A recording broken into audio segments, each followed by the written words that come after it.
अद्भुत घटना खाली प्रभात देखी बनी गलो बहुत आशंका जागी हृदय कल्पना करी बाली पठाई शत्रु निकटे ना कि उदासर आसी तंत्री सही बनी गलो कहीं की समा लोग को देखी मोर छातीटा परी कंप उठुची हलो कुह कौन करबा किसी हो तुम नहीं मामो फसले दांबा बसा था तो तुम पासे ei मुहूर्त जाई तांको पासे परिचय नहीं आसुला उडे जदि मोर साथ किसी परिवार दे ताले परोक्षी प्रतिज्ञा छिला पर्वत पड़े पचाड़ी भी तांको मस्तके लांगुड़ारे बांधी आनी देवी छामुरे तबे जाओ हनु क्यों वैश्य जन्म तांको आहार नंदन बुद्धि शीघ्र आसव है फेरी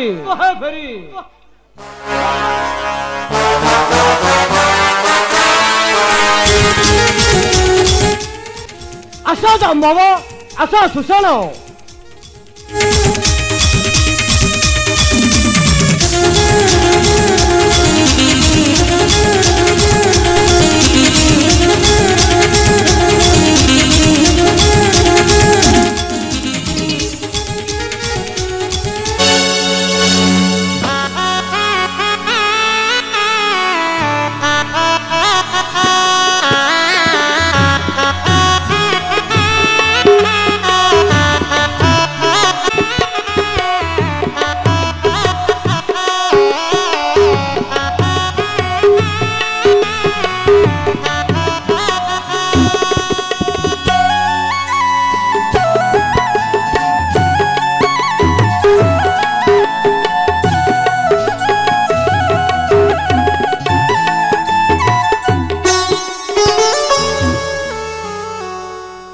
सौमित्री बहु निघंच अरण्य अतिक्रम करी आसी पहुंचिले ऋष्यमुख तीरे कहीं एठारे कहार तो देखा मिलू नहीं किपरि पाइबा आमे सुग्रीवंक संधान देव एई देखंतु देव केही जने वृद्ध देव एई आडक आसुचंती निश्चय किछि पाइबा संधान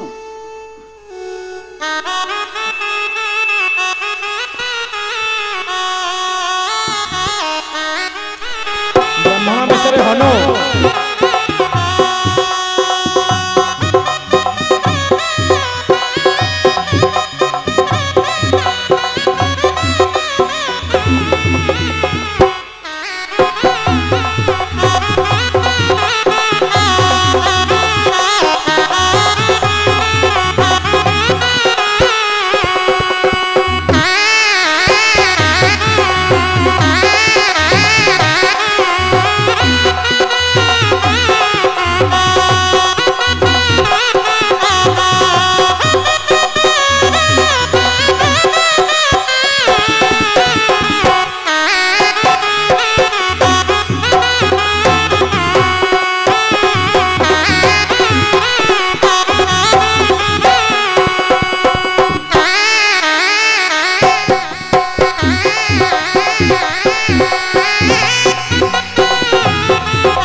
किए तुम्हें महापुरुष धवल श्यामल गौरवर्ण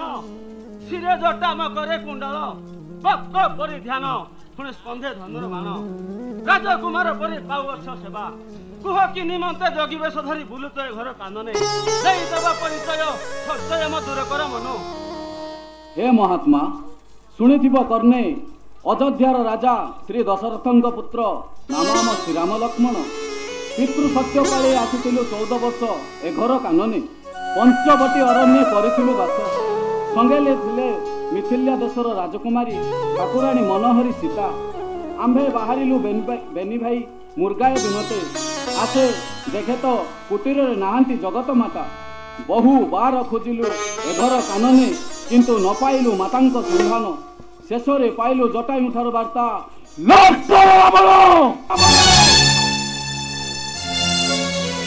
जगी बेश धरी चुराई नहीं जनकी नंदिनी पुणी देले से उपदेश सुग्रीव संगे करिले मैत्रता प्राप्त हेबे जनक कुमारी। हे महात्मा निजर परिचय दे कहि सुग्रीव अछंती एबे केउठारे? प्रभु हे नर्व दुर्बादल श्यामल राजीव लोचन हे नमर ई सहस्र प्रणाम। नव द्रुबादल श्याम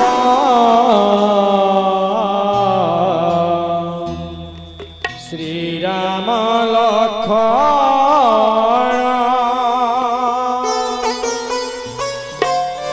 अयोध्या नरेंद्र प्रभु हे नमो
प्रभु हे नर्व दुर्बादल श्यामल राजीव लोचन हे नमर ई सहस्र प्रणाम। पवनर सुत नाम मोर हनुमान माता मो अंगना प्रभु ब्रह्मा कही मते मो प्रभु हेबे जे श्री राम लक्ष्मण। आज प्रभु को दर्शन पाई मो जन्म जीवन धन्य होईछि। प्रभु आस राम सह मिश्री सुग्रीव ठारे देवी मु भेटाई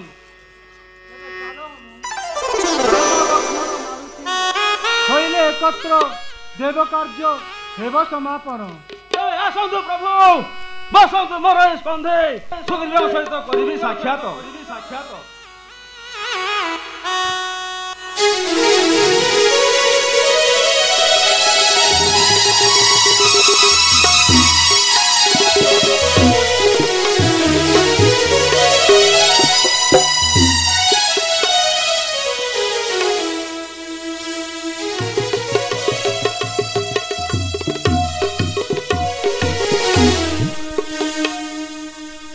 काली कालिया कालिया मोह को नालिया ओठ भारी मानुचे कालिया मोह को नालिया हस भारी मानुचे तारु शोभा को तारु शोभा को देखी देखते लाखी रहुचे कालिया कालिया मोह को नालिया ओठ भारी मानुचे कालिया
मंत्री सुषेण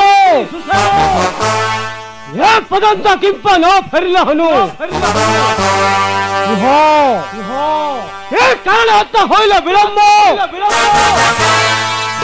पथ मध्य किसी घटी विपद ये कपीस किसी नकर भावना संवाद नहीं निश्चय फेरुथिबा हनु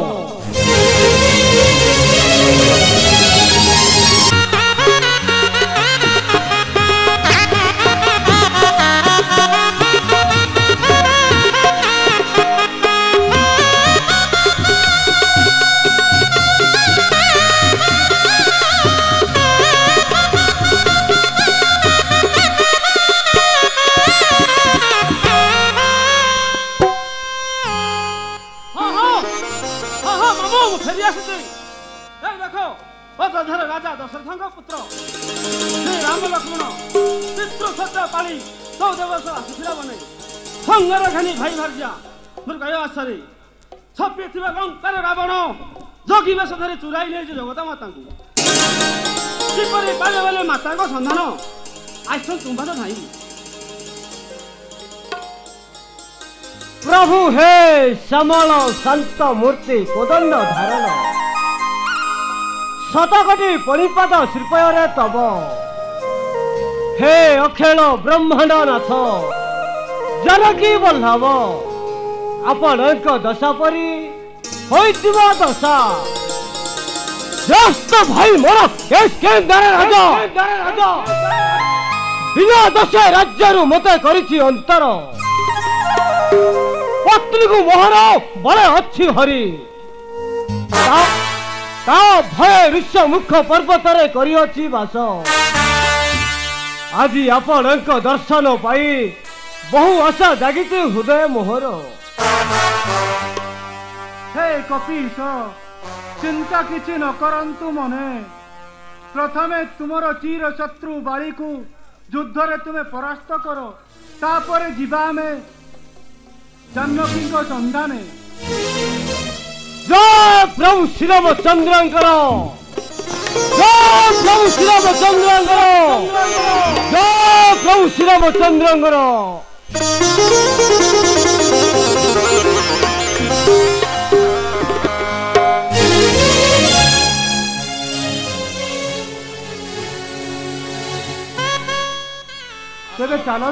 तेबे चालो हनु जीवा में हर परिचे ତେବେ ଚାଲନ୍ତୁ ଭାତୃଦେବ।